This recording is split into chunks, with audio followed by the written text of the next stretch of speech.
هاردکور شورتی پارت 5. خب از اونجایی که ما در آینده قرار بدون بیس بسازیم و خب کی رو زمین ناصاف بیس میسازه، به خاطر همون قسمت تصمیم گرفتم یکم زمین رو صاف بکنیم. بدون بیت ساختم، افتادم به جون این تپه ها و درتا. فقط یه چیزی، این دو تا قسمت آخر حمایتاتون کم شده ها. قسمت های اول خیلی خوب حمایت کردین. اما اگه خوشت میاد اصلا همین الان دکمه لایک و سابو بزن، یه دونم کامنت بذار.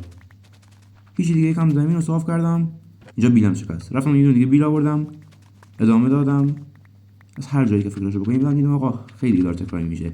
از اون خاکایی که جمع کرده بودم گذاشتم این قسمتایی که ارتفاعشون کمتره اونا هم آوردم بالا که دیگه زمین خیلی وسیع‌تر داشته باشیم. همینجوری داشتم این طرف اون طرف همه جا رو صاف می‌کردم. فقط یکم وقت خاک نگه می‌داشتیم دیگه. درت بیلدینگ بلاکه، در واقع یک بلاک موقت برای ساخت و سازه. یکم ادامه دادم، خیلی ادامه دادم، نه یکم ادامه ندادم. بعدش هم آقا دیدم آقا ما هر بیسی که بخوایم بسازیم متریال می‌خوایم دیگه. رفتم سراغ این درخته. اون درخت دیدم آقا دوره بیام سراغ همین.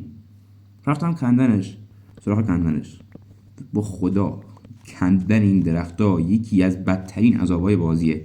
نمیدونم ناش با خودش چی فکر کرد اینا رو بازی اضافه کرد. بعدش هم که چوباشو جمع کردم، گفتم آقا برام سپلینگاشو بکنم، میدون درخت که بیس ما رو در نمیاره. خب بعدش هم گفتم آقا این مثلا برام سنگا ماین بکنم یا نره. بعد اینجا که مثلا دیدم گفتم چرا مثلا از پیککس و بیل مسی استفاده نکردم. به هر حال یکم از خرت پارتا دستم خالی کردم. الان سپلینگا رو برداشتم، اونجا سپلینگا رو نداشته بودم. اینجا دیدم آقا ای ولی یکم چوب اینا در اومده، یه دونم گندم در اومده، اینا به در ما میخورن. هیچ دیگه، یکم از این سیدا کاشتم، سپلینگ کاشتم.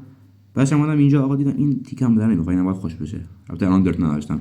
هیچ دیگه، اینا رو کندم. اینم گرافل بود، نمیشه روش کاش، اونا رو کاشتم.